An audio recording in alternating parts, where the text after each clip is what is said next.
Hello guys, good morning. Dito po tayo sa ating mga gulay. Ayan po ang ating mga gulay guys. Ayan.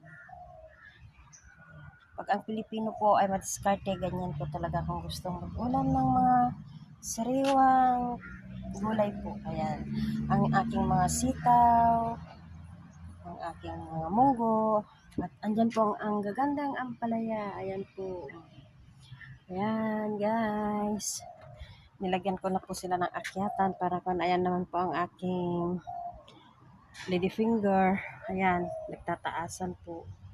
Ayan, at mayroon din po tayong luya. Ayan po. Ayan, at mayroon din po tayong papaya.